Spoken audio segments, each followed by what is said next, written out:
Tom Lembong, gimana Pak? Sehat ya Pak?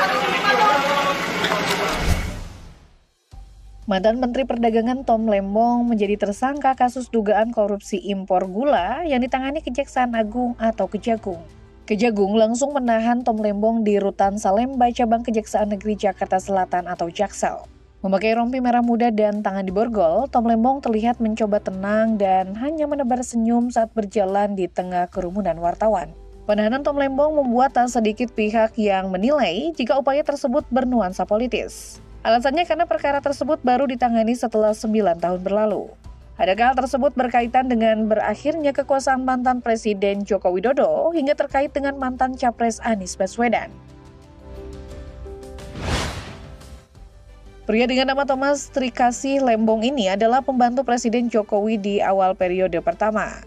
Pria kelahiran 4 Maret 1971 menjabat sebagai Menteri Perdagangan dari 12 Agustus 2015 hingga 27 Juli 2016. Dari Menteri Perdagangan, ia kemudian mendapat tugas sebagai Kepala Badan Koordinasi Modal hingga 2019. Selain pernah jadi anak buah Jokowi, Tom juga pernah ditunjuk menjadi satu co-kapten dalam Tim Nasional Pemenangan Anies Baswedan Mohaimin Iskandar atau Timnas Amin untuk Pilpres 2024. Politikus ekonomi dan bankir ini dikenal cerdas dan merupakan orang di balik layar yang menulis beberapa pidato Presiden Jokowi.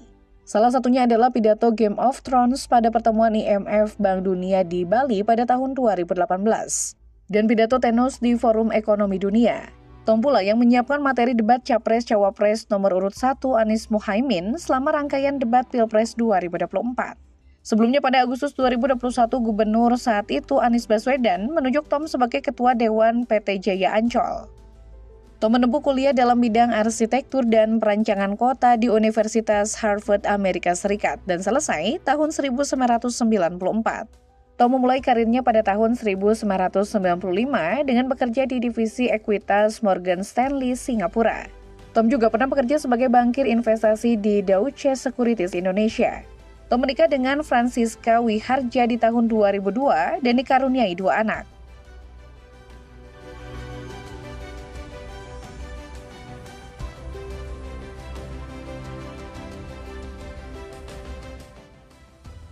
Direktur Penyidikan Jaksa Agung Muda Tindak Pidana Khusus Kejaksaan Agung, Abdul Qohar, mengatakan keterlibatan Tom Lembong dimulai ketika pada 12 Mei 2015. Saat itu pada rapat koordinasi antar kementerian menyimpulkan bahwa Indonesia mengalami surplus gula sehingga tidak membutuhkan impor gula. Akan tetapi pada tahun yang sama, kata Qohar, Tom Lembong selaku Menteri Perdagangan pada saat itu memberikan izin persetujuan impor gula kristal mentah sebanyak 105.000 ton kepada PT AP Gula Kristal Mentah tersebut. Kemudian diolah menjadi gula kristal putih. Persetujuan impor yang telah dikeluarkan Tom Lembong itu, lanjut Qohar, tidak melalui rapat koordinasi dengan instansi terkait serta tanpa adanya rekomendasi dari kementerian-kementerian guna mengetahui kebutuhan real gula di dalam negeri. Qohar mengatakan sesuai aturan Menteri Perdagangan dan Perindustrian nomor 57 tahun 2004, pihak yang diizinkan mengimpor gula kristal putih hanyalah perusahaan badan usaha milik negara atau BUMN. Kemudian pada 28 Desember 2015 digelar rapat koordinasi di bidang perekonomian. Salah satu pembahasannya adalah Indonesia pada 2016 diprediksi kekurangan gula kristal putih sebanyak 200.000 ton. Dalam rangka stabilisasi harga gula dan pemenuhan stok gula nasional pada November hingga Desember 2015, CS selaku Direktur Pengembangan Bisnis PT Perusahaan Perdagangan Indonesia atau PPI memerintahkan bawahannya untuk melakukan pertemuan dengan 8 perusahaan swasta yang bergerak di bidang gula. 8 perusahaan itu mengelola gula kristal mentah menjadi gula kristal putih, padahal perusahaan itu hanya memiliki izin pengelolaan gula rafinasi. Seharusnya dalam rangka pemenuhan stok dan stabilisasi harga, gula yang diimpor adalah gula kristal putih secara langsung. Dan perusahaan yang dapat melakukan impor hanya BUMN. Akan tetapi gula yang diimpor adalah gula kristal mentah. Selain itu, PT PPI seolah-olah membeli gula tersebut. Padahal gula itu dijual oleh 8 perusahaan tersebut kepada masyarakat melalui distributor yang terafiliasi dengan harga Rp16.000 per kilogram. Yang lebih tinggi di atas harga eceran tertinggi atau head saat itu, yaitu sebesar Rp13.000 per kilogram dan tidak dilakukan operasi pasar. Kerugian negara akibat perbuatan impor gula yang tidak sesuai dengan ketentuan perundang-undangan yang berlaku diperkirakan mencapai 400 miliar rupiah, ungkap Abdul.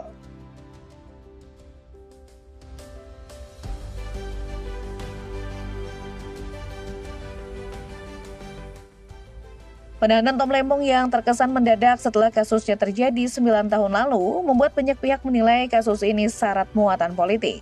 Hal itu terutama dikaitkan dengan posisi Thomas Lembong yang pernah menjadi tim sukses Anies Baswedan pada Pilpres 2024. Kala itu Thomas Lembong memang sangat gencar mengkritik pemerintah. Ternyata hal itu membuat Tom diduga jadi sasaran tahanan Kejagung. Kini setelah Tom Lembong ditahan, pakar hukum pidana Abdul Fikar menilai Kejagung keliru menetapkan Thomas Lembong sebagai tersangka atas kasus korupsi impor gula. Menurut Fikar, suatu kebijakan tidak bisa dipidanakan sebab kebijakan itu adalah konsekuensi dari satu jabatan. Menurutnya, kalau hal ini terus dibiarkan yakni memidanakan bekas menteri atau bekas dirjen karena kebijakannya, maka tidak akan ada lagi yang bersedia menjadi pejabat publik. Sementara itu, anggota Komisi 3 DPR RI Rudianto Lalo mengingatkan aparat penegak hukum untuk memprioritaskan pengusutan dan penanganan kasus-kasus korupsi baru, guna mendukung roda pemerintahan baru yang dijalankan oleh Presiden Prabowo Subianto. Hal ini merespon penetapan tersangka Tom Lembong yang sedang ditangani Kejagung. Menurut dia, merujuk masa jabatan Tom Lembong, jelas waktu kejadian dugaan tindak pidananya adalah tahun 2015. Kenapa baru disidik sekarang? Politikus Partai Nasdem itu mengingatkan juga bahwa aparat penegak hukum pun tidak boleh tebang pilih dalam penanganan dan pengusutan kasus korupsi. Di sisi lain, Indonesia Corruption Watch atau ICW juga mendesak Kejagung tidak sekedar menjelaskan konteks kasus dugaan korupsi importasi gula tahun 2015-2016 secara umum saja, melainkan lebih jauh mengenai keterpenuhan unsur pasal yang disangkakan.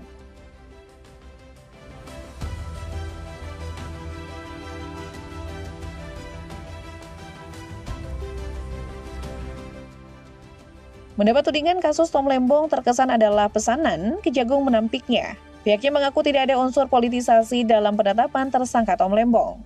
Mereka mengklaim penetapan status tersangka itu murni berdasarkan alat bukti hukum. Bahwa penyidik bekerja berdasarkan alat bukti, itu yang perlu digarisbawahi, tidak terkecuali siapapun pelakunya. Ketika ditemukan bukti yang cukup, maka penyidik pasti akan menetapkan yang bersangkutan sebagai tersangka, kata Didik Jampitsus Kejagung Abdul Kohar.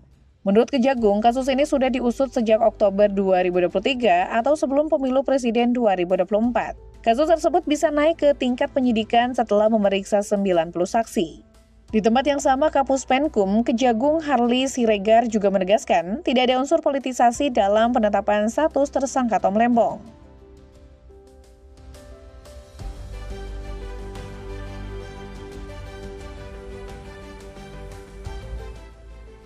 Sebagai tersangka kasus korupsi gula impor, ayah dua anak ini memiliki harta terbilang fantastis sekaligus cukup unik bin aneh. Dilansir dari laman lhkpn.kpk.go.id, Tom Lembong mempunyai harta kekayaan sejumlah 101,4 miliar rupiah, berdasarkan laporan 30 April 2020. Saat itu, ia masih menjabat sebagai Kepala Badan Koordinasi Penanaman Modal atau BKPM. Namun dari jumlah itu anehnya, ia tercatat tidak memiliki aset tanah dan bangunan serta kendaraan berdasarkan laporan ke KPK tersebut. Tom Lembong hanya melaporkan kepemilikan harta bergerak lainnya sejumlah 180 jutaan rupiah dan surat berharga biasanya termasuk saham senilai 94,5 miliar rupiah. Ia yang sudah lama dikenal sebagai pengusaha ini turut mencantumkan kepemilikan kas dan setara kas senilai 2 miliaran rupiah. Dan harta lainnya sebesar 4,76 miliar rupiah. Tom Lembong memiliki utang sejumlah 86 jutaan rupiah.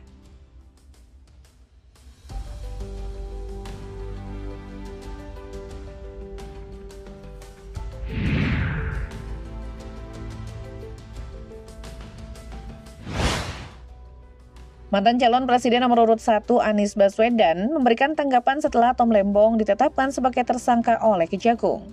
Melalui media sosial X, mantan Gubernur DKI Jakarta itu mengaku kaget dengan penangkapan sosok yang sudah puluhan tahun dikenalnya. Menurut Anies, Tom Lembong merupakan orang yang lurus dan tidak pernah neko-neko. Karena sikapnya itu selama karirnya di pemerintahan, Tom selalu disegani. Anies mengaku sangat terkejut mendengar kabar penangkapan Tom Lembong. Meskipun begitu, mantan pasangan Cak Imin di Pilpres lalu itu tetap menghormati proses hukum. Dia juga tetap berusaha memberikan dukungannya kepada Tom. Dekapu sendiri menilai apakah kasus ini memang murni penegakan hukum atau bernuansa politis.